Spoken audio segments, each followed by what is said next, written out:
Znači, tu smo. Ajde, priznaj. Kajem, šta da priznaj? Priznaj ti materna, priznaj kad ti kažem, priznaj. Dobar ден, почитувана публико, и добре додовте во ова, мислам дека ќе биде некаде 73-то или 4-то издание на видео подкастот Гласот на Слободна Македонија. Денеска сме повторно во нашиот подкаст формат. Јас сум вашиот домаќин Душан Петровски со мојот скоро секогаш верен соговорник Јордан Петровски. Тазе вратен од сесија на принудна самокритика или на принудно покајување. Добар ден. Обид за, како беше на... Добар ден. Денеска имаме само уште една работа, заборавивме. Денеска ќе прокоментираме малку околу твое, во изминативе неколку седмици сме малку поактивни и јас и ти на медиумите вон нашиот медиум, вон Македонскиот информативен центар и нашиот YouTube канал. Јас имав едно гостување кај Движење Бойкотирам, па ти потоа беше кај Момировски и Милосављевиќ во Заспи ако можеш, и повторно ти беше наред кај нашите пријатели во лайв стримот на Движење Бойкотирам. И тука имаше малку една, не знам колку беше со намера, колку беше едноставно случајно и производ на воспитувањето со кое таму се гаи народот. Меѓутоа испадна една, како што реков, маоистичка сесија на самокритика, односно на присилно самопокајување. Па, кој читал било што за Голи оток, дали го читал Венко Марковски или друг некој писател, принципот на ревидирање на ставовите беше многу пластично обработен преку двата водители, начинот како се прави ревидирање на ставови. Но тука јас да почнеме од почеток, дека ова не е некој си обид за сега почнување на кавга или на било што. Мисли, ова се што ќе го кажеме денеска во емисијава е едно добронамерно укажување на некои, според нас, грешки или пропусти кои што ги прават Котевски и Панговски. Особено поради тоа што сметаме дека, јас им реков на крајот на моето гостување таму, дека доколку имаме искрени намери, можеме сите препреки да ги премостиме и да дојдеме до некакви си вистински решенија за Македонија, доколку Македонија ни е навистина во срцето. Точно така. И сега нема да навлегуваме во нивните мотиви, се надеваме дека нивните мотиви се чисти и дека тие навистина имаат во срцето и имаат Македонија, дека навистина име мака се тоа што се случува на нашата татковина, особено понижувањата кои што ги претрпуваме со промената на името.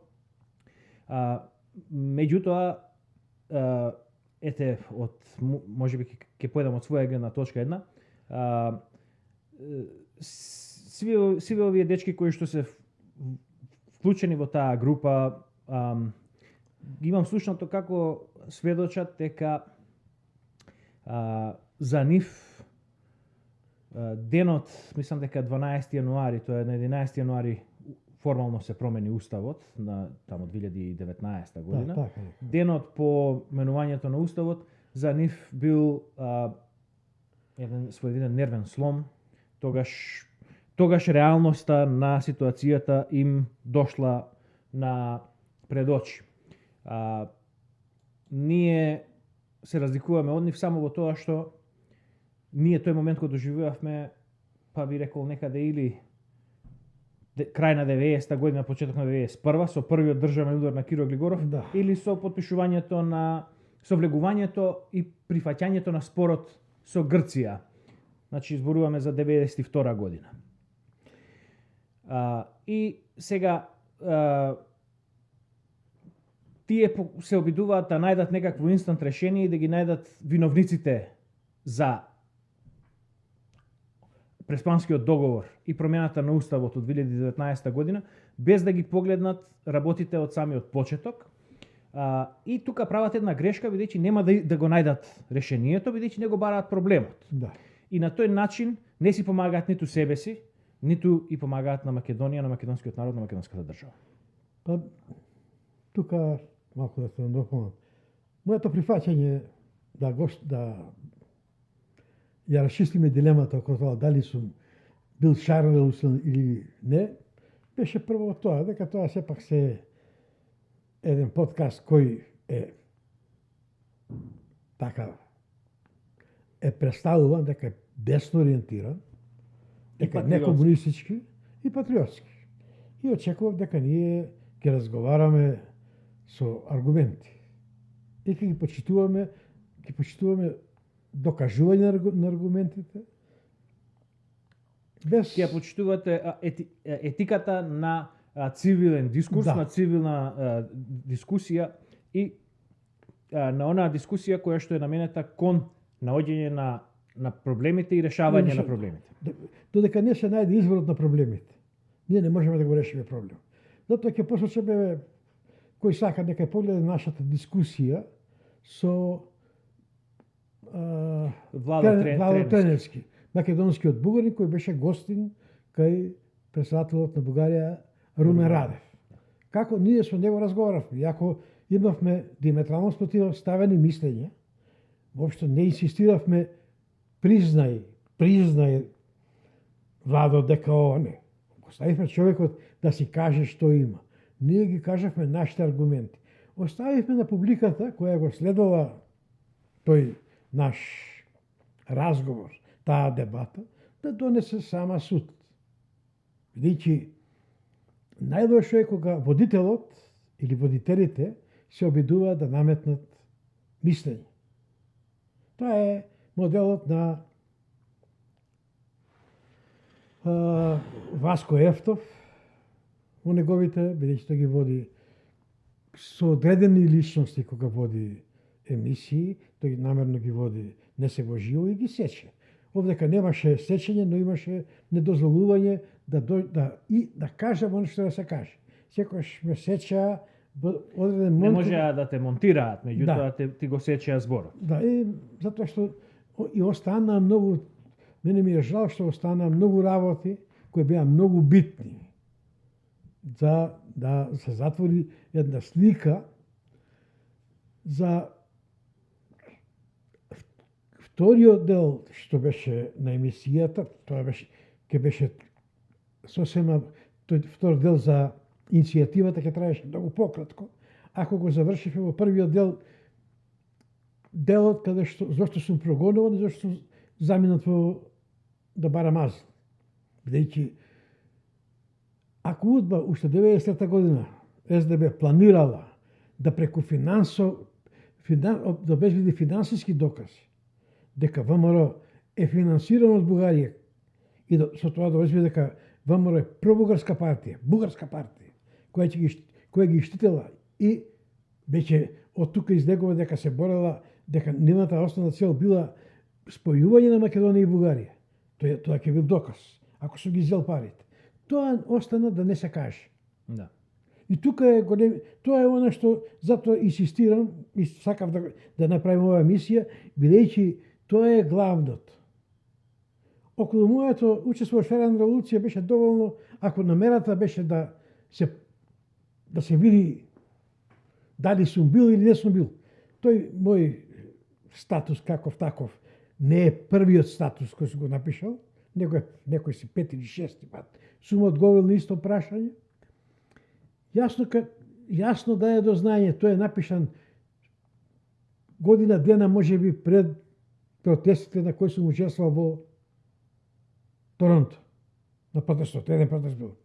Значи, Сликата со која... Еве тука и сликата, кај си Да. патен жив. да. Не е таа слика. Впрочем, не е таа слика, имаше друга слика, споделивме слика. Ова Ова е слика кај што комунистички портал не сака, ја сече сликата и не ме објавува мене. Да, значи тука на десната страна на Треба сликата да сум треба јас. да биде и Јордан, доколку на вистина ова шарените револуционери на вистина го зема Јордан Петровски како некој си фактор или ентитет кој што може да им послужи во нивната цел. Сега малку да се ресетираме. Значи, Да. она што сакаме овдека да го дискутираме. Први не, значи твоето гостување кај бойкотирам беше, значи насловот и темата на емисијата беше дали си ти шарен револуционер или вистински дисидент.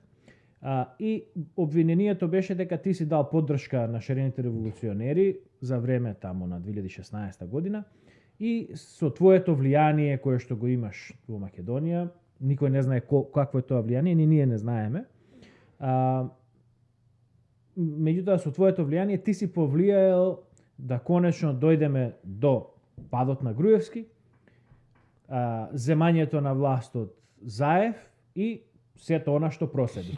И сега, значи тезата која што не е само во однос на тебе, туку и во однос на секој кој што дал поддршка, било каква поддршка, дали кон падот на Груевски или директно кон шарената револуција или директно на Заев, дека сите тие се директно одговорни за промената на името. Тука има многу битна работа да се разјасни. Голем дел од луѓето. Јас сум убеден, шарената револуција ја водеа многу малку луѓе. Дали беа стотина луѓе кои беа тие кои креира, правеа се. Барем тоа е моја мислење, може би Јас грешно. би рекол дека често се и многу помалку од толку. Луѓето беа незадоволни од системот, од корупцијата, од криминалот. И сега одеднаш Заев мотото на шарената револуција нема правда, нема мир. Значи, мора да има правда за да има мир. Многу луѓе поверуваа во тоа. И самите тие неводачите, тие што фрлаа со бои, што беа секој ден на улица, веруваа во тоа. Да. И сега, во однос на, ако, сега тука и јас лично се земам за повикан, иако бев релативно неактивен 2012 до Да. 2017, ако сум напишал по некој Facebook статус или нешто така, и текстовите имам два-три текста од период кој што и самиот не знам што сум сакал да кажам. Меѓутоа, бев активен 2009, 10, 11, 12. Да, беше. И тогаш пишував и како колумнист на Котле, и учествував на форумот, или ми дојде ми бев активен и на Facebook. Јас во животот немам напишано текст во кој на било кој начин му давам поддршка или го фалам Никола Груевски. Да. Значи, како што леѓа се држеше за глава цело време Да. кога те прашуваа како бе ти си можел да поддржиш Заев или да поддржиш Билчин или едно друго, или на било кој начин да им дадеш било каква, едноставно ако ги видиш да се дават, зошто не си ги нурнал Да. во реката, тоа беа моите реакции кон твојот однос спрема Никола Груевски 2006, 7, 8, 9, 10. Па веќе 9, да, до Тука заврши. тогаш заврши. Меѓутоа во прв момент ти даде Да. една поддршка. Значи јас тогаш се фаќав за глава, како можеш, знаеш дека ако е овој, ако станал лидер и премиер, дека морал да биде одобрен од УДБА, дека УДБА е за човеков, зошто си го реномето, зошто си го валкаш, зошто си го валкаш образот. И значи тоа беше еден период на една константна кавга Да. помеѓу нас двајцата. Сега замислите, двајца возрастни мажи живеат заедно. И имаат едно такво, работат заедно, делуваат заедно, имаат иста цел во однос на Македонија. И да има една таква тензија помеѓу нив. Таква конфликт. Судир на концепции. Сега, 2008, 2009, 2010, мислам беше последното. Јас учествував на твој налог, на твое барање, во организирањето на 2 или 3 средби посети кои што беа организирани. Едната за Груевски, другата за Ѓорѓи Иванов. На првата што требаше да дојде Груевски, дојдоа двајца претеници Владо Ѓорчев и Сашо Александар Николовски. А на средата на посетата што требаше да ја оствари Ѓорѓи Иванов, се намести Груевски. Да. Значи и покрај тие среди, мислам да појасниме да им биде јасно на овие што ќе слушаат. Доаѓањето на малку ќе бидам повторно мора да објаснам. За да нема, иако има текст напишан уште тогаш 2009 година. После дебакот во Букурешт за отфрлање на приемот на Македонија во НАТО. Македонија беше изолирана држава. И како македонци сметавме дека сепак треба да покажеме и на граѓаните во Македонија да им вратиме малку самодоверба дека Македонија не е изолирана, дека не е отфрлена од светот. Разговаравме со конзулот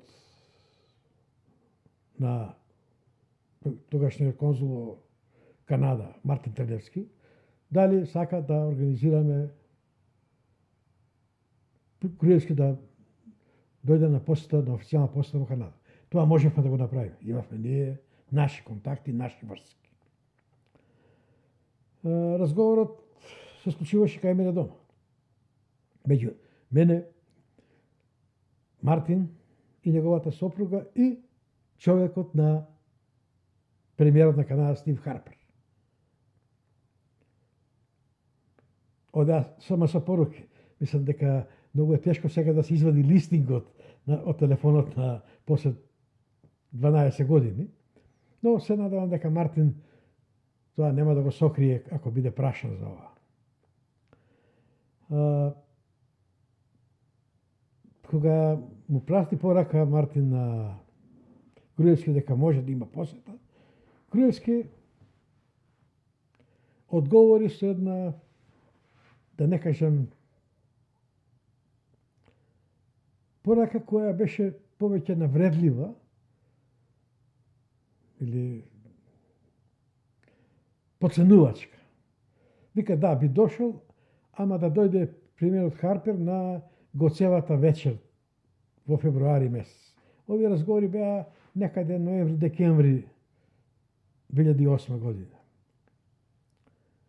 Представникот на Харпер, без консултации, рече дека нема проблем да се случи и тоа. Бидејќи представникот беше македонец, македонка беше. Советник на Харпер, најблискиот советник на Харпер. И точно знаеше зошто доаѓа на разговор и што може да се побара од неја. Средба едно друго. Харпер, Терневски беше малку изненаден и тоа сигурно и Груевски бил изненаден, кога беше договорена следбата. Црквата која ќе го организираше Гоцевата вечер во Торонто, веќе продаваше билети со дека доаѓа Груевски. Тие не знае дека ќе дојде Харпер. Само знае дека доаѓа Груевски во црквата. Ниту во Обединетите македонци кои беа организатори на таа. Бидејќи Мартин се плашеше да каже дека доаѓа Харпер за да не испадне дека лаже. Толку беа несигурни, неубедени дека ќе се случи тоа. Груевски на 4-5 дена пред да се одржи Гоцевата вечер, го откажа доаѓањето. Не стави нас, мене. Бидејќи јас бев последник во договарање и советникот на Харпер. Тогаш го замолив тренерски да побара да дојде барем некој друг со повисок ранг, да дојде Љубиша Георгиевски кој председател на собрание. И тоа Груевски не сакаше не го послуша, него ги прати 20 пратеници. Харпер дојде. Кога во црквата Харпер дојде и го доведе и министерот за емиграција. И за емиграција дојдоа двајца. Такво никогаш дотогаш не беше стапнал премиер на Канада во македонски. И уште што друго направи, таа недела се правеа прослави на кинеска нова година и на други етнички фестивали. И тој, значи, имаше турнеја низ такви цркви и храмови и етнички заедници. Вечерта ја заврши кај нас. Да. Наместо половина час остана 2 часа, 2 и нешто часа, без проблем.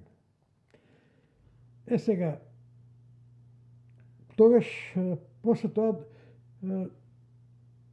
беше договор со советникот, ако победи Ѓорѓе Иванов на изборите, прва посета да му биде во Канада.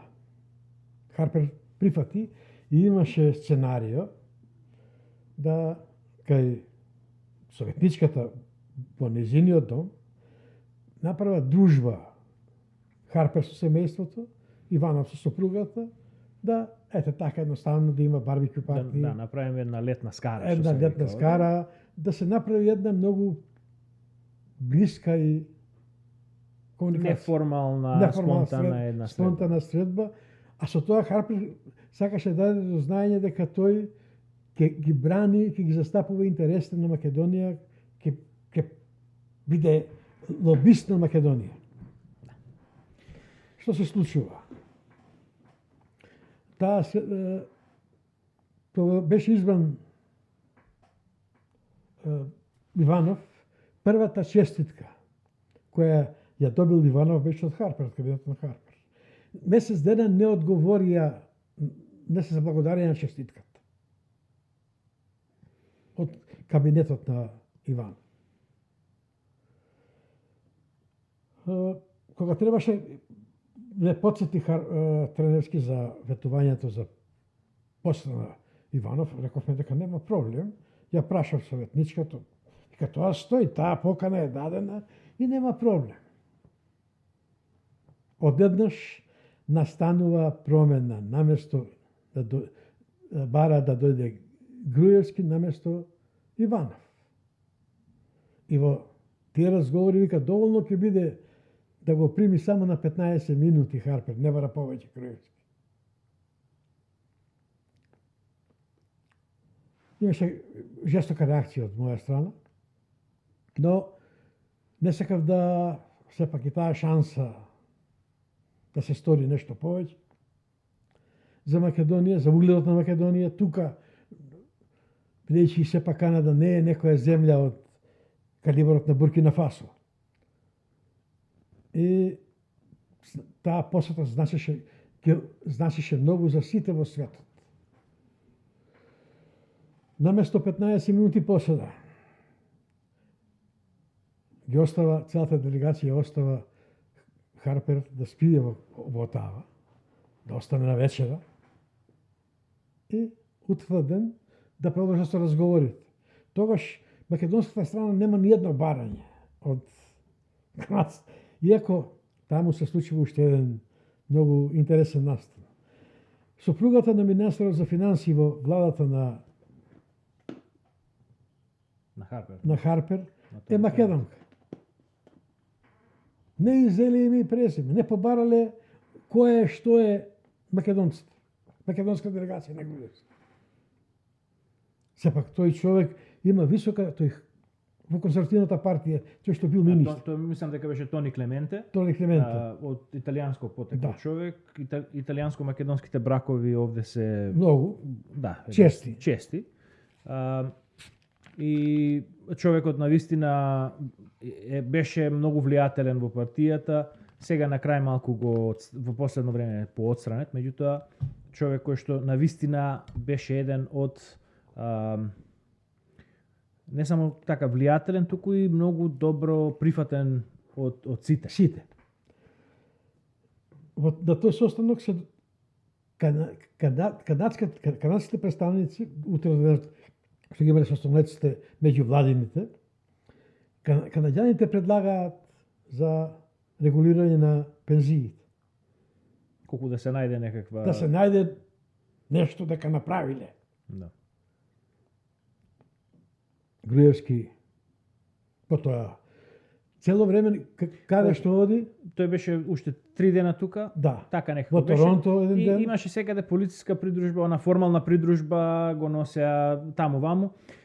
И исто така спремивме и други некои средби за него со различни иновативни бизниси овдека. Сега гледам дека во Македонија ќе се инвестира во биогаз. Да. Ние тогаш имавме договорено за него средба за презентација нормално со фирма тука во нашиот град, која што беше еден од иноваторите на во таа индустрија, значи за преупотреба на отпад на ѓубриво во производство на електрична енергија. Она што тука е целта на се ова, сега малку во наш стил се направивме една дигресија со цел да го објасниме она, меѓутоа тезата заборавивме да ја кажеме повторно. Она што ми беше целта тука да ја кажам пред да упаднеме со дигресијава. Оние кавги кои што ги имавме јас и ти во однос на Груевски. Да. Значи сега истото го доживуваат Да. Панговски и Котевски во однос на тебе, се фаќаат за глава зошто си му дал поддршка. Причината зошто ти што ми кажа на мене, она кое што и мене ми требаше малку подолго време да го сварам и да го разберам. Дај му шанса да го видиш. Да. Не можеш да одиш во како се вика тоа, адхок напад против човек, идеја, група, без да му го видиш вистинското лице. Ама тој имаше идеја да го сруши системот. Почне идејата за лустрација. За лустрација, тој ја почне идејата. Тука не можеме да се лажеме. Значи, тој даде мотив да му веруваш. Да. Сличното се повтори потоа со Заев, кога ветувањето беше дека ќе се прави некакво рушење на системот. Ќе се минуваат законите, судството ќе се прибее комисија од Европа. Ван Хојте беше за нив со она да не курто мурто, туку да се смени системот. Да се смени системот. Се тоа беше во така да ја на Љупчо сум му дал поддршка. Да. Не на Љупчо, на ВМРО ДПМН, затоа што беше самостојна и некомунистичка Македонија. Да. Значи, додека не добив доказ дека Љупчо не е тоа што зборува, тогаш имав потполно право и аргументи да докажам дека Љупчо тоа што го прави не се македонски интереси. Во принцип, во правото тоа мислам дека е принципот на habeas corpus, односно без леш нема убиство. И тука е еден голем проблем. Затоа ние имаме еден куп портали, видеа на кои настапуваат луѓе и кои изнесуваат обвиненија од рака. Да. Овој жената била ваква, таму биле тие секс скандал, ово, краделе. Немаме кај се докажат. Тоа е уште една, сега јас напишав во овој последен текст во врска со Геровски со Милчи. Тоа е таа една игра која ја стимулира и самиот комунистички систем. Да има критика, но критика која ќе побараш докази, нема тој човек да ги даде во момент. Не може да каже, ама имаше дека тие се љубовници, немаш доказ. Се зборува, ама се зборува. Тоа не е доказ. Украл пари. Каде се парите? Нема пари. Го нема лешот. Тоа е целата приказка. И тука е целата игра да се разбодени и луѓето изгубат доверба дека воопшто нешто може да се реши. Дека воопшто некој ќе одговара некогаш. Нема одговорност. Значи, така се руши довербата во системот. Секој човек веќе потоа го фаќа летаргија човекот. Без излезност и тој веќе не сака да се бори. Да. Тоа е главната цел. Ова е многу подлабоко него што многу луѓе мислат. Добре, гледај, што му кажа, не е битно што ќе ми каже. Дали тоа што го говори е точно така. Зенитот на македонската дебатна сцена се случи 98 и потоа 99-та, кога Љупчо 94-та. Не, Љупчо Георгиевски на Бранко му го истресе Да. литарот вино и грамот кокаин. Литар виски и грам кокаин дневно. Да. А потоа овој му врати до година на во председателската кампања дека тој кршел во авион таму. Во авион или во кабинетот кршел. Тоа е она за кое што зборуваш сега. Дали Бранко пиел виски или шмркал кокаин, не е важно, доколку резултатите кои што ги спровел биле добри. Сега, значи, целава поента која што ние се обидуваме да ја наметнеме како начин на дејствување во светот е да постапуваме како оние кон кои се стремиме. Значи, ако ние како држава се стремиме на независност и евроатлантска ориентација, значи, ние мораме да постапуваме како независни луѓе, засегнати за собствените интереси, кои што ќе се водат по правото на законот, односно по етиката на општеството каде што владее довербата. Доверба, точно. Сега. Доверба може да владее најмногу, најсигурно со докази. Да. Значи, ако ние сега кажеме, овој селјакот од Муртино,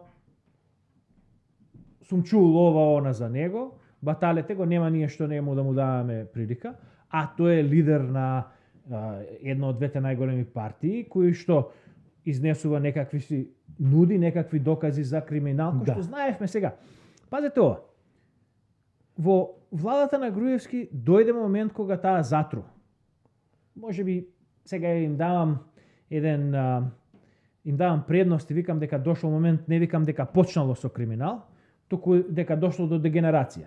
Веројатно е дека е започнато со криминал, меѓутоа, да кажеме дека почнал таа власт на Груевски, дека почнала честно и се било во ред, меѓутоа, дефинитивно дојде до дегенерација која што целиот народ ја види. Од наша перспектива, ние поддршката која што му ја дадовме на Груевски беше поради прво ова што го кажа ти, да се даде некаква мотивација на македонскиот народ после 2008 и она што ние го сметаме за најбитното и единственото решение за македонскиот проблем и македонското прашање, тоа е спроведување на лустрација која што ќе ја растури разузнавачката служба на УДБА, на туѓинските земји кои што влијаат во Македонија. Точно така. Сите околни држави. Ние не се вржуваме ни со едни ни со други. Сите тие работат против нас. Меѓутоа, единствениот начин на кој што ќе се ослободиме од тоа е преку вистинска лустрација, согласно со резолуциите 1096, 1481 и тој вториот чекор на судски постапки кон оние кои што правеле криминали, прекршување на злостори, прекршување на човековите права. Затоа што без судска постапка ништо нема вредност. Да. Сега, значи, јас како што реков, јас во ниту еден момент не давав поддршка на Груевски. Да. Ти имаше до одреден момент кога му даваше поддршка, се дури не се покажа тој како не го покажа вистинското лице. Нашиот разговор во Нью Џерси. Не. Crown Point, не, во хотелот во Радисон. Во Ројал Јорк. Ројал Јорк. За тој разговор има уште тројца сведоци. Александар Николовски, Милошовски и Тевдовски, тој стана после амбасадор во Канада. Во таа. Така да тие тројца луѓе се беа присутни на тој разговор. И може би некогаш ќе сакаат да ја кажат вистината од тој разговор. На тој разговор му беше понудено на... Сега, што беше, ајде, ти кажи ми, зашто нормално сега ќе скокнат злобниците, еве ти си барал нешто од Груевски, не си го добил и сега ти се вртиш против него. Кои беа твоите барања од Груевски? Што беше очекувањето од Груевски и што беше она што те разочарува? Она што беше за да се реши спорот со името, со Грција. Единствен начин беше само да се спроведе лустрација. Да се докаже, зборов и овисијето се чини. Успев малку да кажам некој збор кај Петар и Лења, дека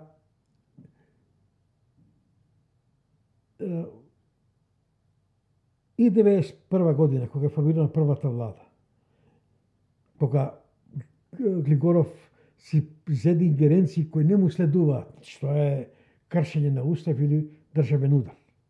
Кршење на волјата, непризнавање на волјата на гласачите. 92 година имаме втор државен удар. Повторно непочитувањето на уставниот закон, ако владата, експертската влада поднесе оставка или биде и изгласана недоверба, мора да се спроведат нови избори. Глигоров и тоа го прекрши. 94 година плячката, изборната кражба од невидни размери. 96-та поништувањето на веќе постоечкиот закон за референдум и изгласување на нов закон, откако беа собрани потписи. Тоа е кршење на... Тука се однесува на барањето за предвремени избори. Предвремени избори, 96-та година. Значи, имаме сиесет еден, потоа 98 година. Купување на пратеници да се сруши владата на Љупчо Георгиевски. 99-та, видите тука. 98-99-та. 99-та. Али од 98 почна веќе веднаш да се подготвува рушење на Љупчо. Купување на пратеници. Докази во книгата на Борче Трајковски Бој од Дижонска до Осака, така некој беше, или од Осака до Дижонска, така е наслова некако. Тој ја пришол во затвор, во која признава дека како човек по се по она што тој Михајло е Добри Величковски. Тој како вика во книгата, му дал, го инструирал како да направи афера дека владата на Љупчо се подготвува против олигарците, против тој Пикон, како имаше некоја тamo една фирма. И го наведува примерот Борче во неговата книга, вели вака. Па вика, јас да го направам тоа, да ми поверуваат, вика, Латас или тој Михајлов или Добри го праќа на Латас да му е продаде лажната вест, како Латас да ја расшири и да контактира и Борче со Љубе Бошковски. Значи, кај нив двајца да ја пушти лажната вест и да тргне лавината. И му вика, Борче му рекол на тој Михајло од СДБ, а ми треба документи од Хонг Конг.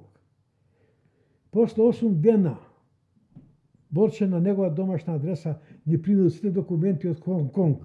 Фактури, се заверено. Значи, повторно имаме уште една бугарска амбасада, да кажем. Да. И сега, значи, Груевски 1001 доказ имал ако сакал да направи нешто. И затоа тој вешто изманипулира првите 2 години малку да ја стабилизира економски, што успеа. Тука не може никој да каже дека сепак успеа да врати некоја економска живост во Македонија. Малку да го стабилизира стандардот, да направи некој чекор. Но, кога требаше да влезе во вториот дел и најбитниот дел, тој тогаш дозволи Андов тој да работи лустрацијата, закон за лустрација. И нормално, комунист, кога не сака да биде нешто, да се оствари нешто, тој прави комисија. Нашите обиди да укажеме дека тој пат не е во ред со комисија. Комисијата мора да има чекор понагоре. и тој да биде всушност органот, тоа е судот, кој единствено може да донесе пресуда, дали некој е виновен или не е виновен. Ако е виновен, судот може да даде казна. Не комисијата да му забрани дејност. И Груевски, кога договаравме со станокот, беше договорено да ја прими делегацијата, целата делегација, не само мене, туку на тогаш одеше под име групација на дисиденти и ветерани. Ветерани. Тоа беа луѓето од ВМРО, СДМР. Тогаш беа живи и здрави, беа свесни и тие цел живот се бореа да докажат дека тие не се бугари, дека тие се бореле за македонската кауза, за самостојна Република Македонија под протекторат на Америка. И затоа беа дојдени тука. Во Америка не барале да одат по Бугарија или било каде. Него дојдеа и никогаш не биле членови на МПО. И никогаш не се декларира како како бугари. Втората работа што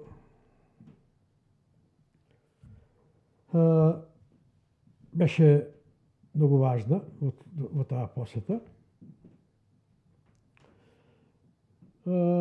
Постоеше една варијанта, имавме некои контакти со луѓе кои може да обезбедат и посла официјална посла да го прими Обама Груевски. Чекај, сега мешаш две работи. Почнавме да зборуваме за условите кои сме ги поставили. Да. Условот беше тој. Бидејќи лустрација беше. Лустрација.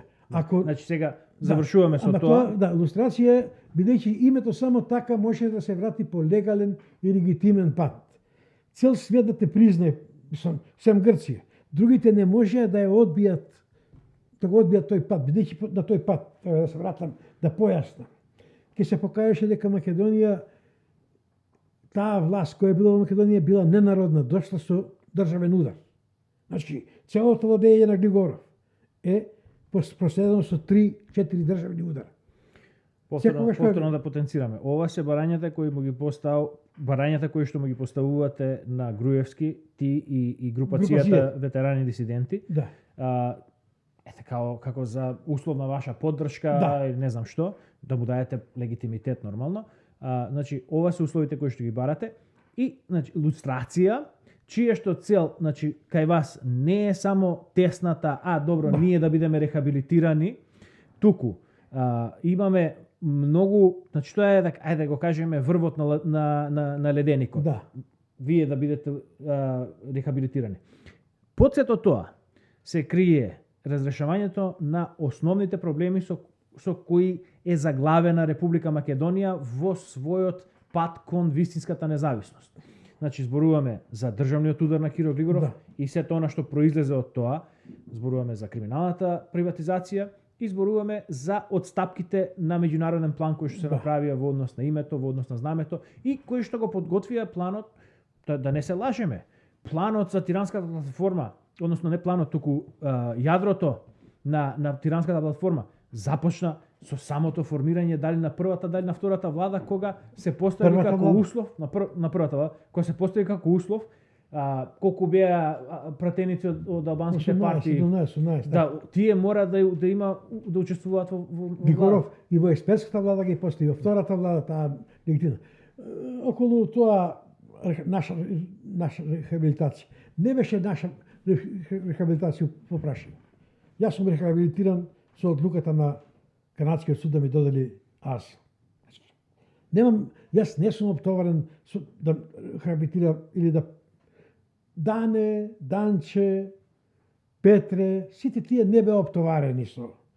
Лустрацијата беше да се сруши комунистичкиот систем. Тоа била борбата на Дане 46, на тие основачите на ВМРО СДМР, да се сруши комунистичкиот систем. И тие сакаат таа борба да ја хронисаат барем додека се живи. Да ги видат плодовите, дека веќе тие почнале пред 40 кусур години, да го видат падот на комунизмот.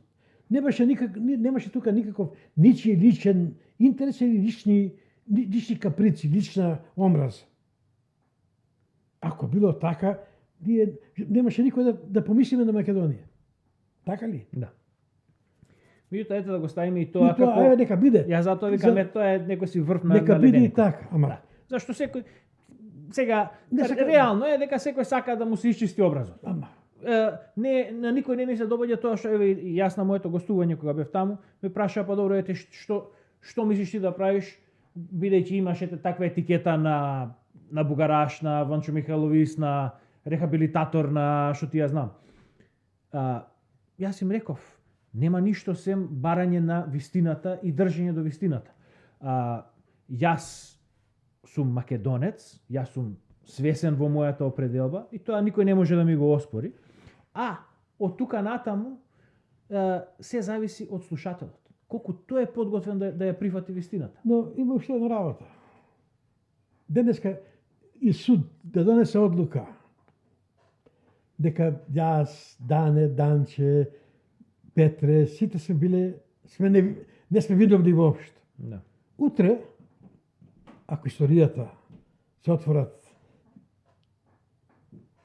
досијата, Целите досијата. се се отвори, и од нив излезе дека тоа што судот денеска одлучи не е вистина, значи Значи ништо повторно не е. не треба, и вистината никој не може да ја сокрие, таа ќе се излезе. И затоа јас не сум оптоварен многу и ова сме го разговарале многу пати со Дане и со Данче. Затоа зборам и во нивно име, знам како размислувале. Тоа сме го правеле тој муабет. Никој од нас не беше заседак за лични интерес да биде илустрацијата.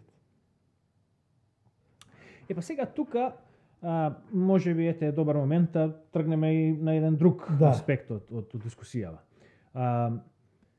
Една работа која што ми останува како впечаток, не само од твоето гостување кај Бойкотирам, туку ете од малку поопширно следење на нивните програми, иако не ги следам, ти има 3 програми неделно, 2 години веќе како работат, јас можеби сум проследил 10 емисии. Меѓутоа, ете, ги пратиме подолго време на социјалните мрежи, се движиме во некои слични кругови, така натаму. Тука зборувам и од аспект на човек кој што минал низ тој пат, и иако тие се околу 10 години постари од мене, можам да ги сметам за мои омладинци во овој аспект. Бидејќи гневот кој што тие го чувствуваат сега од ситуацијата на завршувањето на процесот на менувањето на името. Да. Не наменувањето на името, од завршувањето на процесот. Тој процес започна 92 година, кога за прв пат кога влезе тоа поранешна Југословенска во кога се појави на светот. Кога Глигоров прифати и кажат и даде до знање на американците и на дел од државите од западна од Европска заедница, денески ЕУ, дека тој ќе прифати менување на име. Од тој момент е сменето името. Она што го забележувам кај моите браќа македонци, и тука не случајно за многу ретко го користам тој речник, меѓутоа тука ќе го искористам бидејќи сме од некое исто семе сите ние. И затоа можам да зборувам од лично искуство и да ја чувствувам болката која што ја чувствувате и вие. Имаме еден голем проблем во однос на трпението. Сакаме се веднаш да биде сега. Тоа е причината зошто сум критичен, например, и кон гемиџиите. Затоа што тие запоседнати со духот на нихилизмот наседнуваат на една ѓаволска игра да прават зулум. Зошто кренале рака од некое си вистинско решение. И идеме после мене потоп. Да те прекинем само. Колку години е Призренската лига? Призренската лига е веќе 120 години. Српското начертание е околу 200 години. Зборам за Президентската лига, бидејќи Президентската лига почна да се остварува више. И се остварува, скоро ќе се оствари, уште брзо ќе се оствари до крај. Затоа зборам колку треба за да се исполни една работа. Треба десетици, стотици години. Тука, тоа е оно што ќе кажам. Ние сега, ако зборуваме како патриоти, како државотворци, како некои што сакаат да остварат, да направат држава, Не можеме да го мериме времето во денови и во минути. Да. Тука времето се мери во векови. Во векови. Нити во децении, нити во години, нити во децении. Се мери во векови. Значи, ние сега му се лутиме на, тоест не, ја не му се лутам, вие му се лутите, на Мицковски, кој што вика дека Преспанскиот договор и Северна е реалност. Тоа е реалност. Исто како што пожарот е реалност, исто како што ракот е реалност, исто како што срцевиот удар е реалност, тоа е реалност. Дали ние ќе одбегнуваме таа реалност или ќе се обидеме да ја преиначиме во друга реалност, тоа е вистинското прашање. А дали ќе признаеме дали е реалност или не, реалноста си е реалност. Значи, ако седиме дома и шпоретот се запалил и почнал пожар. Што е сега еден шпорет мал пожар? Изгори голема работа. Голема работа. Седи се, ајде си тркаме да си пиеме ракија, да си уживаме. После сат време целата кујна се запалила. Добро, што ќе ни е кујната, имаме тука купатило, имаме спални соби, имаме све друго. Кујна, ќе се јавиме, ќе идеме во кафана, ќе ручаме или ќе се јавиме да ни донесат храна. После кога ќе се прошири пожарот и во дневната соба, и во трпезаријата, и во купатилата, тогаш веќе ќе се свестуваме дека куќата изгоре, да ја гасиме. Со што ќе ја гасиме? Со лончиња вода? Значи, проблемите најбрзо се решаваат во нивниот зачеток. А на зачетокот на македонскиот проблем е таму 90-91, самото формирање на првото собрание. Да. И сега, ако ние продолжиме со тој менталитет кој што го држевме 20 години, скоро 30 години во однос на спорот со името, колку ми на патриоти, мене ли ке ми каже кој сум јас знам кој сум, јас сум овој, јас сум оној, јас сум дете на Александар, син ми бил, дедо ми бил војвода, татко ми бил партизан, ова, она. И на крај што стана? Името го изгубивме. Затоа што никој не сакаше да бара вистинско решение. Се пишува патриоти и предавници, ама никој не бараше решение. Зенитот на патриотизмот беше кој ќе направи поголем излив против грците или кој ќе направи поголем излив против неговата политичка опозиција. Меѓутоа, никој не сакаше да седне и да бара решение. Имаме пред нас, ако не го решиме ова, го изгубив. Сега доаѓаме до спорот со бугарите околу човековите права на наводните бугари во Македонија. И што е сега решението? Милчин, Геровски и тие други таму 13 души со нив, едноставно зборуваат за потребата зошто треба да се направи иницијатива, а никаде не даваат решение на тоа што треба да се направи. Петар Колевски вика, нема што мене не ме интересира да преговараме со бугарите. Добро. Кога некој те тужи или кога ќе ти дојде сметка од светлина и ти дошла сметката, што ќе ја плаќам? Ќе ја фрлиш во ѓубре. Следниот месец повторно ти доаѓа сметка со камата. Ајде, фрли ја во ѓубре. Ќе ти дојде повторно после 2 месеци, 3 месеци, година да на крај ти ја исклучат струјата и повторно ги должиш парите. Со тоа што си решил да не влегуваш во решавање на проблемите, со тоа што си решил да го игнорираш проблемот, си дозволил проблемот да нарасне до поента, до точка каде што веќе нема повраток. Сега, тоа се работи тука, значи со овој пристап на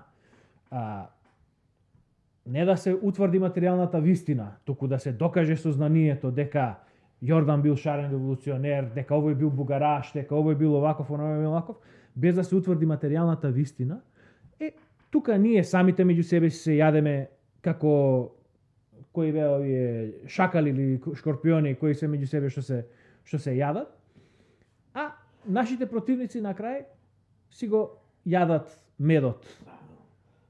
Ние им ја вршиме работата. Тука е. Тоа е. Но се додека ако и сега овој проблем нема да се реши, значи северна, тие викаат дека северна е окупација. Јас викам дека окупацијата никогаш не е завршена. Македонија е окупирана од турците, па потоа имаме српско, па бугарско, па српско, па бугарско, па југословенско комунистичко. Па имаме квази македонско ова на киростанците. Да. Ако сакаме да го решиме тој проблем, нема да се реши проблемот со јуришна собрание. Нема да се реши проблемот со некакви тоталитарни, авторитарни терористички мерки. Проблемот ќе се реши со изнаоѓање на правните мерки кои што можат да се постават и кои што може да го вратат на назад, да го одмотаат тоа клопче. А сега, ја ќе кажам и уште една работа. Бидејќи така настапуваат, и овој го кажувам повторно со една добра намера. Доколку викате дека виновни за промената на името се сите тие кои што дале било каква поддршка, дали на Шарената, дали на Заев и на било што. Да не забораваме дека пучот, вистинскиот оној конечен пуч во однос на владата на Груевски и превземањето на Шарените, не се случи за време на Шарената револуција, туку се случи за време на она, не знам како ја крсти, она црвено-жолта револуција на поддржувачите на Груевски, кои што правеа паради, протести, не знам како ги викаат тие, демонстрации пред собранието со недели, ако не и со месеци. Траја долго, мислам, скоро 2 месеци траја, мислам, ако не и повеќе. Но тука е проблемот. И само да завршам. Тоа сценарио кој што се одигра на 27 април 2017 година немаше да биде возможно без тие претходни двомесечни или колку време траја демонстрации. Значи, ако се криви овие шарени револуционери, криви сте и вие кои што излеговте на улица тие 2 месеци. Значи, на овој начин ништо не постигнуваме. Ти си крив, јас сум кривен. Не. Да ги најдеме вистинските решенија. Се знае виновникот за настанието 27. Се знае каде е виновник. Тие се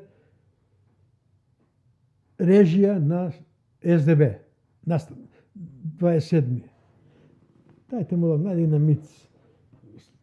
Современска го има, тој Современска е последната преписка, последната колумна за Шивалјевиќ, Јаначковиќ. Каде е проблемот? Во колумни? Не. Полемики. Сега ќе ти кажем која е.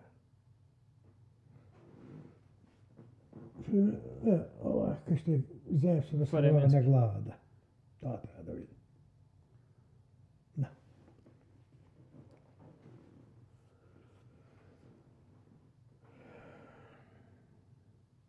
Да. Сега.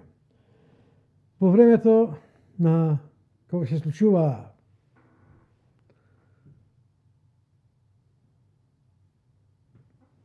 обидот да се избере нова влада после изборите од крај на декември 2016 година. Груевски во раце имаше многу решенија. Но тој не искористи ниту едно, едноставно оставајќи да се случи она што го планирала УДБА. Груевски можеше да до делата на мандатот да го користи уставното решение, кое го донесе Уставниот суд за да го оправда решението на Глигоров од 1991 и 1992 година. Значи дека додела на мандат е исклучиво ингеренција на председателот, не по устав. Тука го нема тоа. Да. Потоа, Иванов, според тогашното толкување на Уставниот суд, а еднаш толкување на Уставниот суд се зема како дел од Уставот, така ли? Иванов може да состави експертска влада. Да ги елиминира партиите и да тој да состави експертска влада. Груевски може да го направи, бидејќи негов беше директорот на управа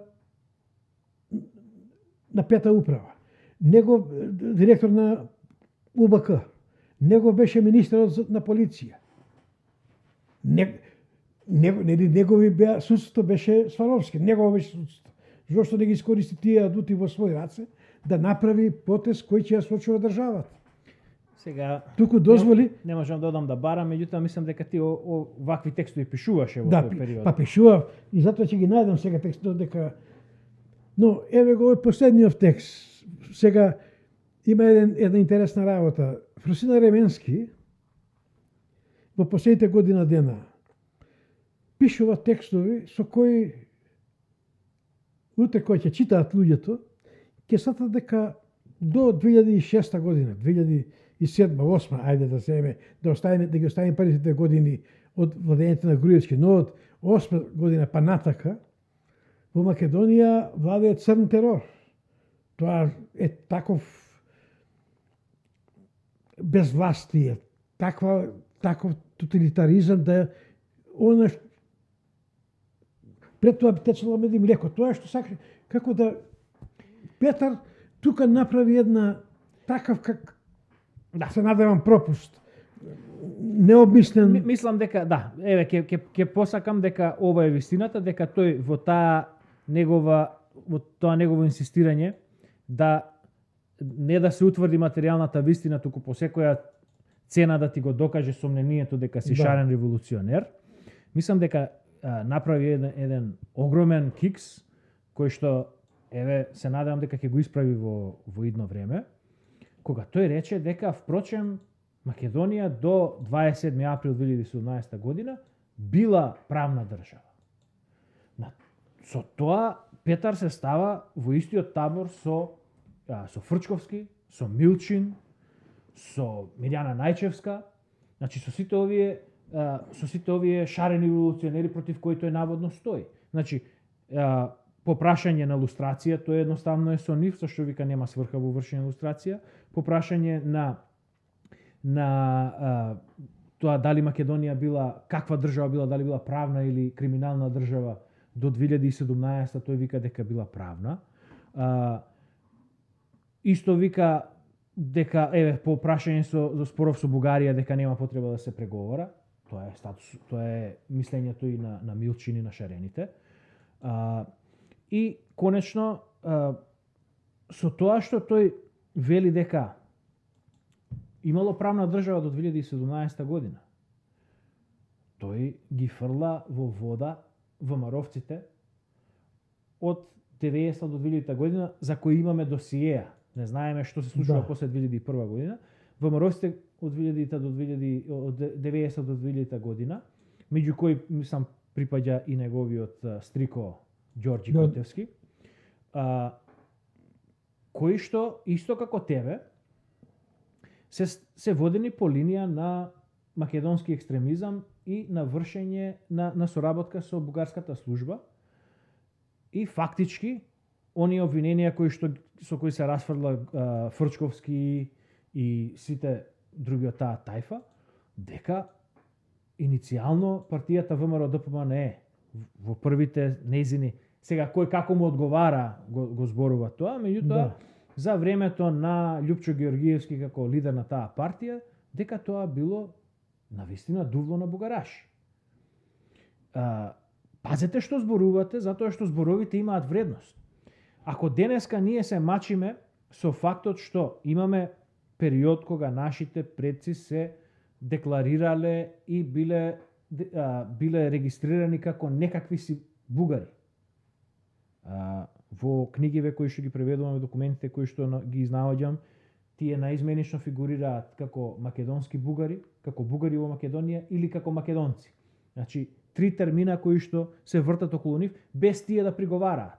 Имаме докази, имаме писма, пишани документи, го имаме, еве, дневникот на Крсте Петков Мисирков, во кој тој самиот се декларира како бугарин. Македонски бугарин. Македонски бугарин, меѓутоа не сакам да видиме јасни, да не биде утре, не вие. Ние сега. Меѓутоа, тоа се фактите кои сега бугарите ги користат против нас. Затоа што не сме излегле да кажеме, да го разработиме тој проблем и да го образложиме, да видиме зошто било тоа така. а не да тврдиме дека не било така. Било така, тоа не може да се избегне од тоа. Сега, значи после 100 години, Да се повторно се вратиме враќам на мојата идеја за тоа удба како фабрика на бугараши. После извесен период кога ќе им затреба повторно на бугарите како што веќе го користат тоа, ќе ги земат сите овие тврдења, па дури и на Петар Котевски кога вика дека Македонија била правна држава до 2017 година и дека неговиот стрикот бил бугараш. И дека ВМРО, уште една работа, сите, тоа ми падна во очи во тој разговор. Див како да се помирени со тоа дека ВМРО од 90 година било навистина и 91 било навистина пробугарска партија. А тогаш која донесе независноста? Но да се вратиме сега на 27 на овој текст.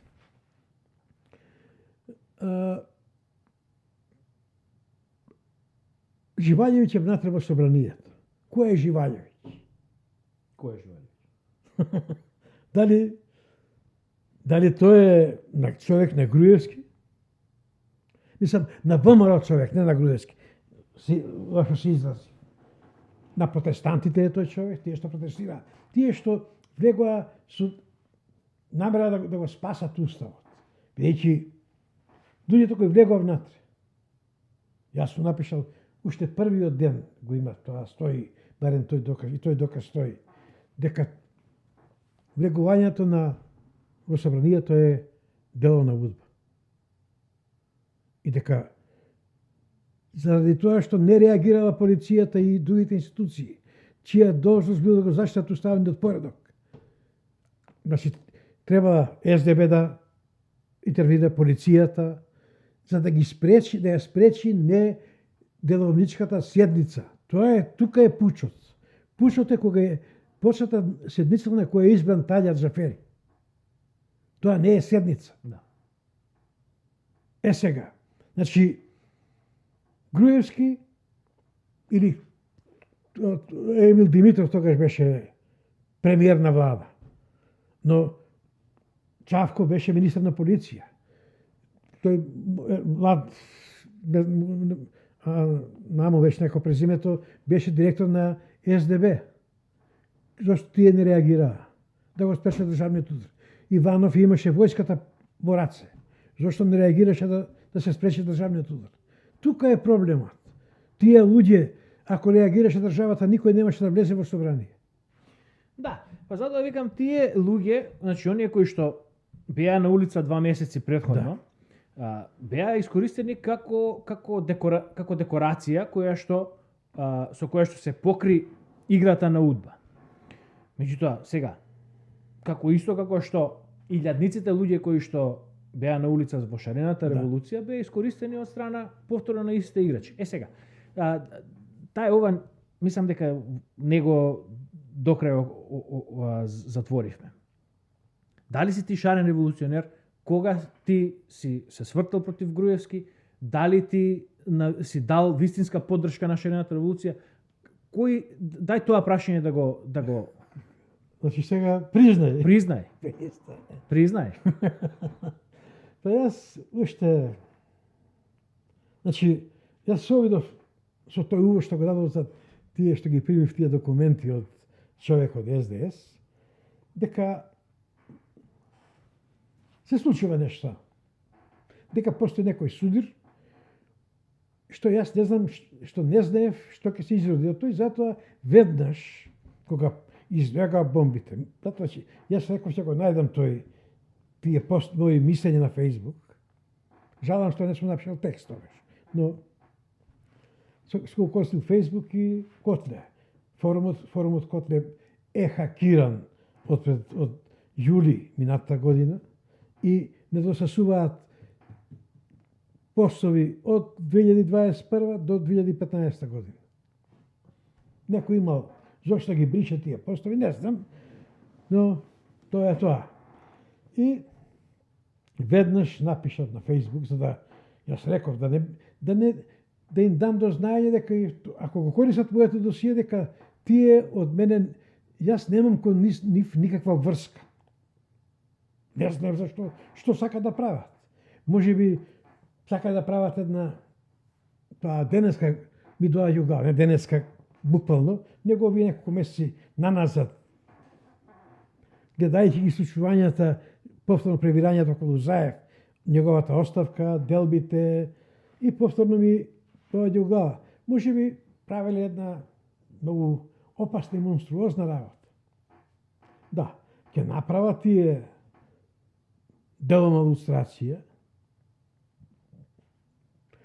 ќе го осудат Фрчковски, да кажеме, Силјан Аврамовски, гледам дека дел од СДС е против Силјан Аврамовски.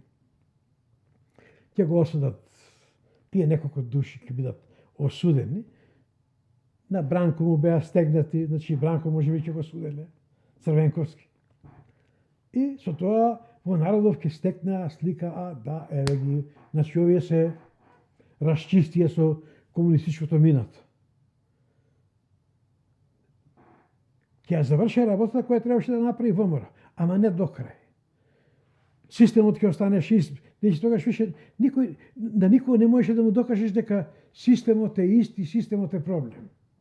Тие ќе го покријаа со тоа што ќе направеа една слика дека тие го исчистија злото што го правеле комунистите и тие кои правеле зло ги казнија. Десна партија за 100 години немаше да дојде веќе да припари на избори да победи во Македонија. Тоа е... Некој има можеби таква идеја. Па добро, сега, значи ти си соучествувал во таа игра. Да, како не. Па јас да сум соучествувал, јас не би го напишал тој текст. Туку би молчил и би чекал да почне разврската и јас да се приклучам на тие, да бидам јас со нив како победник. Така ли е? И да добиам некое место од таа структура, бидејќи на база на моето досие почнала судска разврска против нивните луѓе внатре, против тие двете спротивставени страни, и нормално дека ќе би бил награден со нешто. Може би ќе сум имал биста сега, или улица, или площад во Скопје. Ако тоа се случило така. Но јас, за да ги пресечам тие, за да дам до знање дека јас не сум на продажба. И мојата цена не е да направи некој пресуда која ќе биде во моја корист. Јас секогаш, мојата борба е против системот во Македонија. Тоа е она што скоро никој не го разбра за овие години.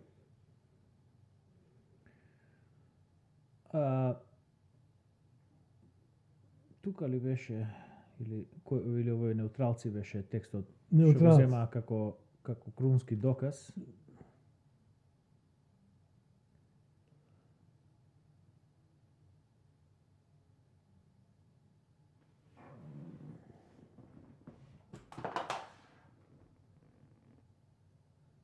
Не, кој текст беше оној? Чекай да си го дадам.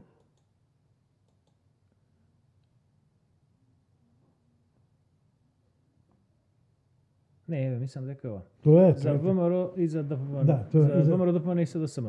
Значи ова беше искористено како крунски доказ за твоето Да, за моето за твојот заевизам и за твоето шаренило. Дека сум бил во првите борбени редови со заедно со таа Туфекџич во водењето на шарената револуција. Да, значи се земе текст од 9 јули 2016 година. 2 години после, 2 месеци после тоа кога сум бил на протестот После во првите овој борбени протест. редови.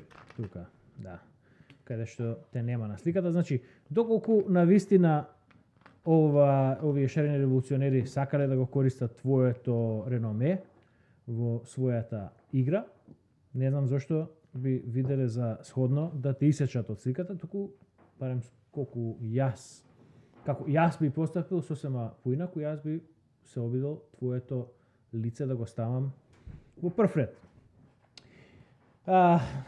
За ВМРО, ДПМН и СДСМ, значи вели твојот текст, неутралци, шарената лага на шарените револуционери.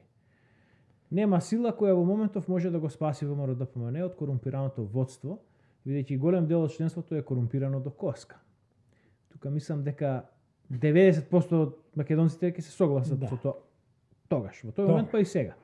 За да се спаси ВМРО, ДПМН, поточно да воскресне како Феникс, треба да изгори баграта која почна во партијата да ја прибира Лјупчо, а тој циклус го заврши Грујо. СДСМ ја има историската шанса да ја спаси Македонија и со тоа да ги окае сите нивни греови сторени кон Македонија и македонците. Решението е во раците на Заев, тој мора да ја прекине агонијата, поточно со состојбата ни риба ни девојка. Заев мора јасно да ја дефинира СДСМ, да дефинира дали таа е партија следбеник на европската социјалдемократија или пак партија на комунистите. На револучение неутралците само... Чекај, каде е она за...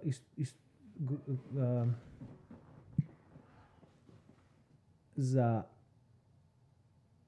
Заев и неговиот влез во историјата? Тоа е некој друг текст, не е ово што. Може би. Да. На револучение неутралците само јасно ја гледаат понудата, а во таа понуда не препознаваат никаква промена на системот, никаква демонтажа на УБК, центарот на криминал, корупција, со левица, со комунистички СДСМ, наместо социјалдемократски СДСМ, со творбите на КСИО кои глумат борци за враќање на ВМРО во ДПМН, не се менува системот, а кој знае дали ќе дојде и до смена на Грујо. Тоа е мојата шареност. Да. Така да сега да мислам дека ќе привршуваме, така ли? Да. Би сакал да му упатам на Перо и на Леѓа покана. Јас ќе гостувам пак кај нив. Јас му реков на Перо. Но ако продолжат со системот признај по за било која тема да разговараме, тогаш ќе нема што да разговараме.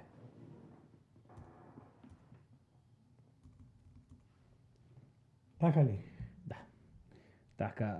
Ова недела, идната недела сега што ќе дојде, веќе договоривме интервју со Ивица Боцевски на тема нивната иницијатива и нивниот начин на решавање на проблемот со Бугарија и нашиот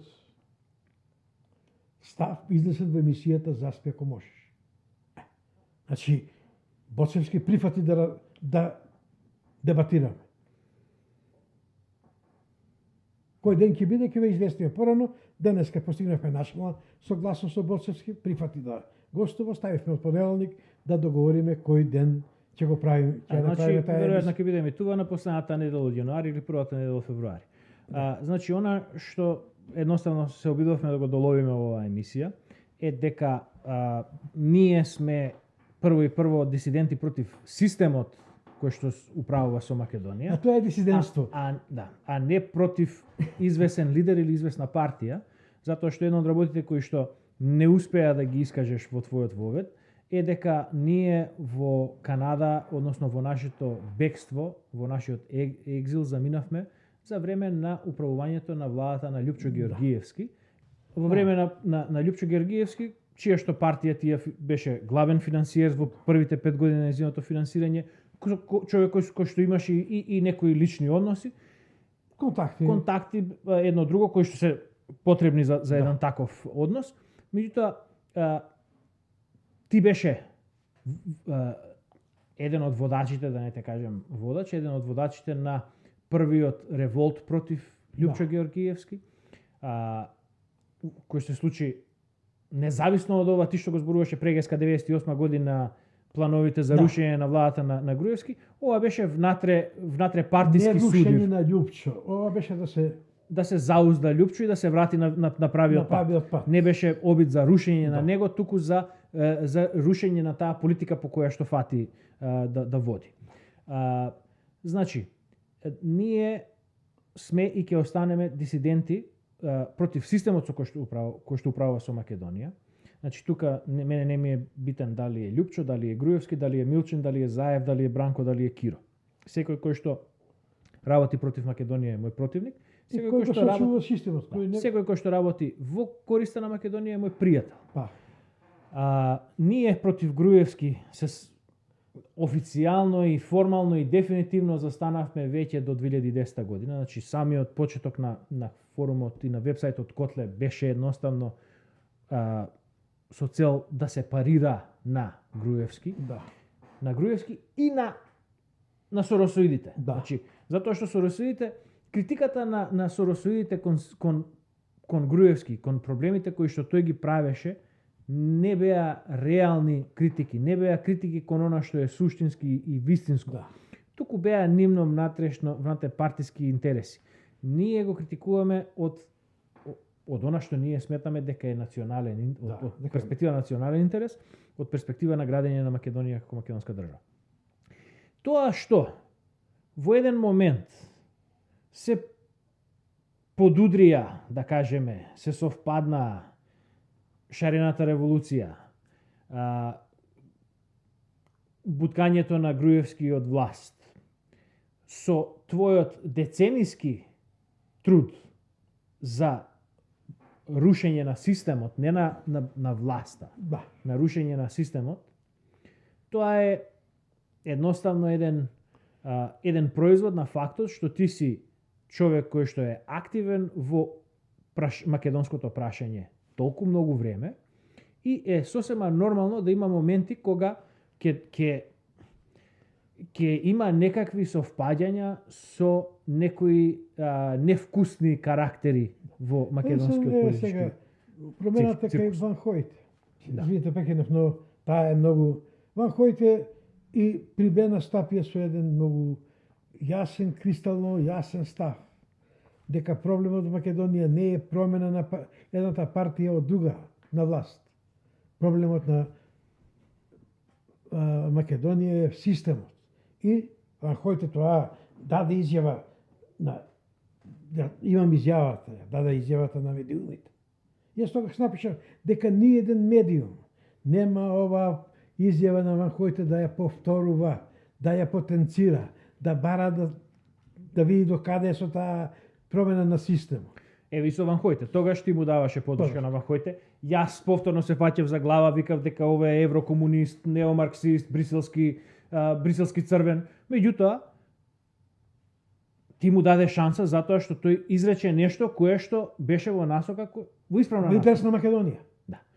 И на крај му ја даде шансата на Кумановски ли беше, дај му на секој една Дај му власт, види му памет. Му даде ти подршка и на Ван Хојте, таа подршка траеше неколку недели. Кога го зема Милчин и Геро по своje, отиде човекот по дете. Јас тие текстови некој да ги прочита, писмата и размената, преписката со Ван Хојте, нашата преписка со Ван Хојте, ќе му стане се јасно. Кој сме, и затоа една, мислам, не препорака, јас не сакам никој да му солам ум, секој си е свој човек и свој ум.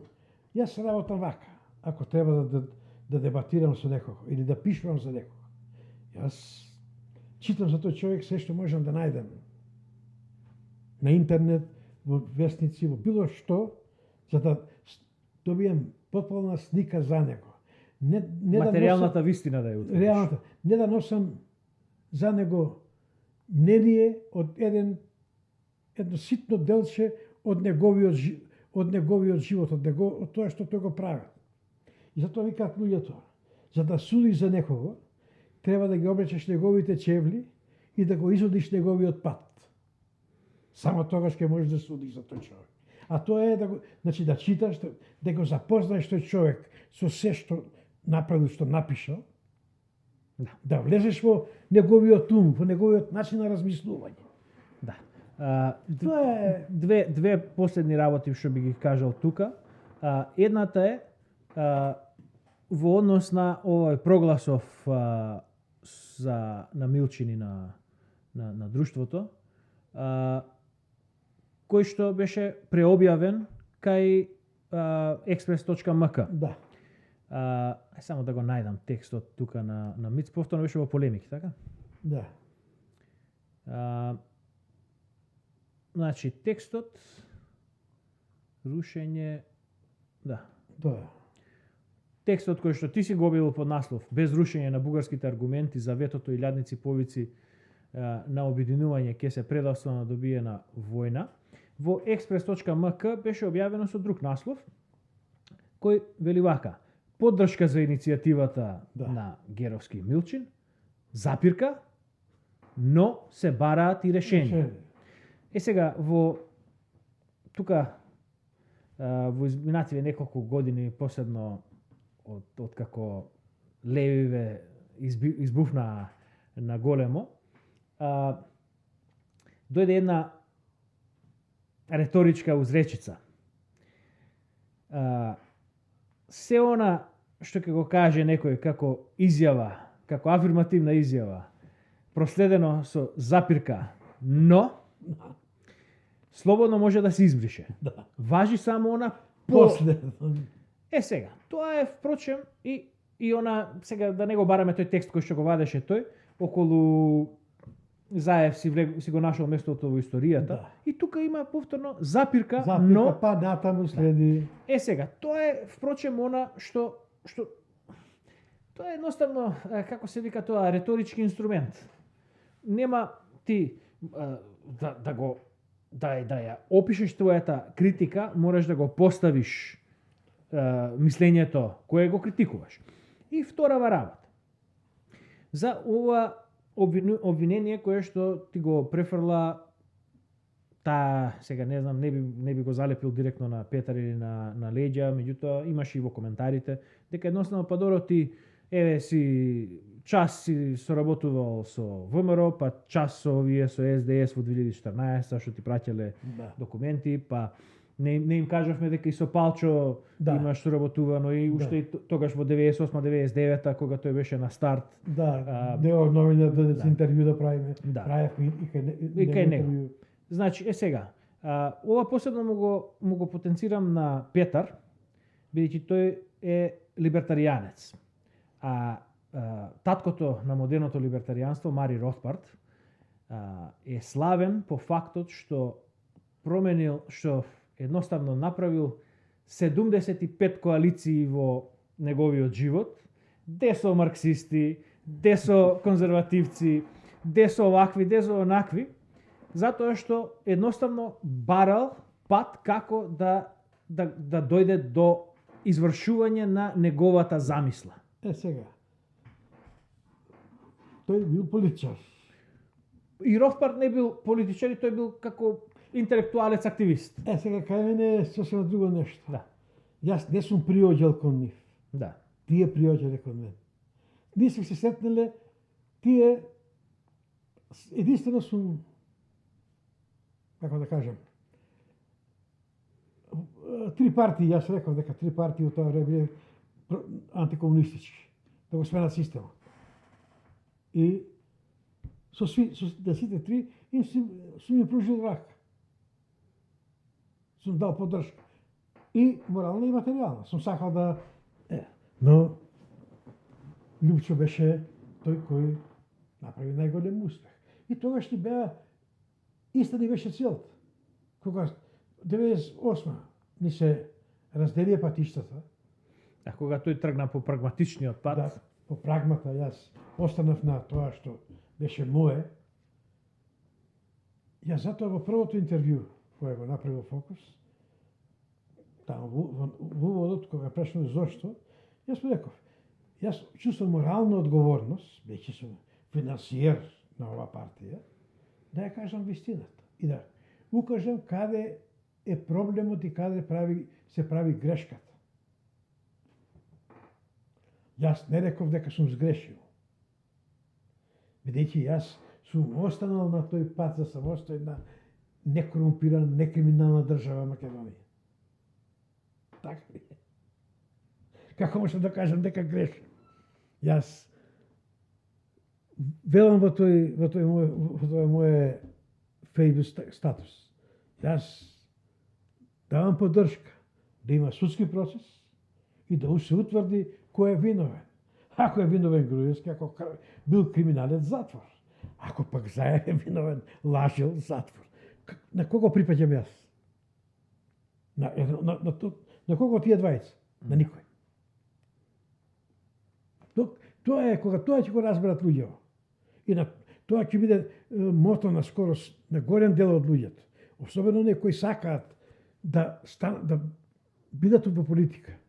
Петре и Леѓа сакаат да бидат политичари веќе 2 пати се обидуваат да влезат како пратеници во собранието или во градските совети. Така да, јас немам таква аспирација. И кај мене, јас сум многу послободен во моите делување. Да. Значи, не лажам мој гласачи и мој бирачи. Да.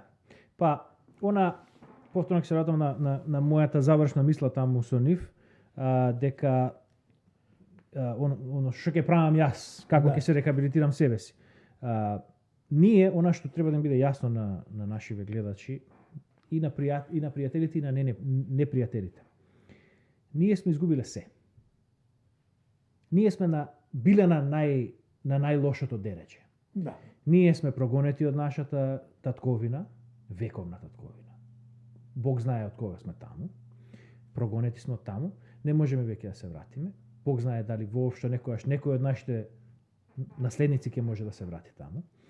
Материјално сме изгубиле се што сме имале таму. 20 години веќе си немаме видено никој од нашите роднини. Многу на почина. Да, значи најлошото што можело, овде кога дојдовме, бевме дојдени голи пиштоли, моравме буквално од нула да почнеме, изолирани и од нашата заедница таму и од нашата заедница овде. Значи се што можело лошо да ни се случило. Тоа не прави нас слободни сега. Да. И затоа ние можеме слободно да размислуваме, да чепкаме по архивите, по материјалите, по интернет, по овде, по онде, колку ни дозволува времето, просторот и финансиската моќ, да прочепкуваме и да наоѓаме нешто. И полека да ја откриваме материјалната вистина. Да. А не да ги потврдуваме нашите сомненија. Туку да ја бараме материјалната вистина. Сега. Ке ви кажам и ова. Не е и така лошо. Не е и така лоша ситуацијата во која сме. Кога ќе се соочиш со фактот дека се си изгубил и дека од тоа нема веќе да се простиш со тоа минато, добиваш една слобода и една храброст која што ретко кој човек може да ја ужива во животот. Значи да можеш да кажеш што сакаш да кажеш, да можеш да работиш што сакаш да работиш. Материјално можеш да се изградиш. Посебно од материјална основа дефинитивно не би можеле да го изградиме она што го изградивме овде со основен труд во изминативе 20 години. Значи, не е толку страшно и ситуацијата во која сме ставени. Затоа, сакам да ве охрабрам и другите вас, кои што сакате да се придружите кон нас во утврдувањето на материјалната вистина, да послободно да делувате. И да ви се случи најлошото е ќе ве прогонат од таму. Знам дека е тешко одвојувањето од родниот крај. Меѓутоа, ќе се добиете со една друга слобода која што никогаш не можете да добиете таму. И така, немојте да се плашите од вистината. Немојте да се плашите од тие кои ја говорат вистината. И немојте да скокате во толпата на оние кои што скокаат против оние кои што ја зборуваат вистината. Немојте да се борите да докажете некакво сомнение за некој, доколку материјалната вистина тоа не го подкрепува. Самите себе си правите штета со тоа. Овдека, конкретно, сега, ако зборуваме за дечки, ве одбојкотирам и тоа движење и со ова ќе заклучиме. Што целта овдека ни е да пружиме една рака на заедништво. Добар. Значи, сега овој што беше Таче и Петков разменува јаболко, мислам дека и тука повторно метафората како сидрото ја помешаа. Мислам дека требаше, поентата е била да се понуди маслинова гранка. Да. Сега ние нудиме маслинова гранка, не јаболко на раздорот. Нудиме маслинова гранка кон вас, бидејќи сметаме дека сте искрени во вашите искази, дека сакате да ја завршите окупацијата на Македонија, дека сакате да ја срушите Северна, дека сакате да го вратите знамето, обележјата, македонските традиции, Македонија да стане држава на македонскиот народ. Но, Барајте материјално, барајте ја материјалната вистина. И тоа, извините, прекинав, но морав, ќе заборавив. Нешто сум малку изморен. Тоа враќање на името, враќање на знамето. Сите работи не можеме да ги направиме ако не обезбедиме меѓународна поддршка. Без сериозна меѓународна поддршка, без поддршка која имала Македонија 90 и 91 до половината на 92 година, од САД и од дел од европските земји, тешко може да се постигне било што и било кога. Значи, ништо не може да направиме ако прво не работиме на поддршката. Да, паралелно да работиме со она што ќе го работиме дома, но и тие планови, тие работи кои ќе работиме дома, да ги обзнануваме јавно, да ги чуе светот, да знае, ние да бидеме пропагатори на таа вистина за Македонија.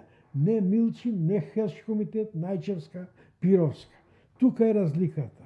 Ние бевме досега единствен глас кој праќаше писма по светот, по владите, Европската заедница, Европската унија, Европскиот парламент, Стейт департментот за состојбата во Македонија. На нас ни треба такви луѓе кои ќе го прават тоа. Избришете ги овие македонски здруженија низ светот. Тие немаат врска со желбата Македонија да го врати името, тие формално, за да соберат пари, зборуваат да се врати името и да Македонија се ослободи. Не. Тие не сакаат ништо, тие сакаат да остане статус кво, како сака Милчин. И да се го прибираат на база на тој важен патриотизам, да прибираат пари низ диаспорава. И да живеат добро. Со ден работен стаж, со ден, ништо, живеат по веќе 15 на 20 години на запад, патуваат низ цел свет, не само еден, многу мине од нив. Инаку, со ова ќе завршиме. Крајниот исход на игнорирањето и одбивањето на откривањето на материјалната вистина за Македонија од 90-та на наам, од 45-та на наам, од 903-та на наам, од 893-та, од почетокот на светот до денеска. Одбивањето да се соочиме со вистината, со вистинската историја, со вистинските збиднувања таму, ќе доведе до една ситуација, која што јас ја опишав на еден начин во тој текст Договорите на Заев, што единственото место каде што ние ќе можеме да суштествуваме со оваа историја и со ова толкување на фактите, кое што е сосема поинакво од она кое што светот го гледа, без на вистина да ја докажеме нашата страна и без да дојдеме без да се избориме до место каде што повторно ќе го вратиме името Македонија и сите оние работи. Единственото место кај што ќе можеме ние да суштествуваме како Република Македонија некаква си, како македонци, ќе биде повторно во некоја квази држава, во некоја, тоест федерација, каква што беше Југославија, каде што можевме да се криеме од светот и да си живееме во некоја наша реалност. Ако сакаме тоа да биде исходот, тогаш да продолжиме со докажувањето по секоја цена на сомненија за еден и за друг, да се преплукуваме, да си ги валкаме образите еден на друг и да им помагаме на странците да се чукаме во гради дека ние знаеме кои сме и што сме и така да им помагаме на оние кои се против нас. Доколку сакаме вистинска слободна македонска држава која што ќе биде запамтена во историјата и која што ќе постои во историските и во географските карти, тогаш мораме само по утврдување на материјалната вистина, затоа што само вистината е она што ќе не ослободи. Точно така. Ви благодариме на вниманието. Знам дека бевме малку подолги од вообичаено. Се вративме повторно на оние првите емисии таму епизода 1, 2, 3, по 2 и кусур часа. Ви благодариме на вниманието, се надевам дека останате со нас до крај. Бидете со нас, значи иднава недела, во идниве неколку дена ќе има, се надеваме, интервју со Ивица Боцевски, да ги видиме неговите гледишта во однос на иницијативата за спротивставување на барањата на Бугарија. Исто така имаме веќе спремено емисија снимено, само уште не е форматирана, која што е промоција на зборникот на ЦИА, кој што се уште бараме начин како да го објавиме. Меѓутоа, емисија од околу 2,5 часа, кој што го обработуваме првата објава од зборникот на ЦИА, што ќе се однесува на една збирка меморандуми до председателот од Петар до Тито на 40 до 45 година. Ви благодариме на вниманието. Останете ни со здравје. Се гледаме следниот пат.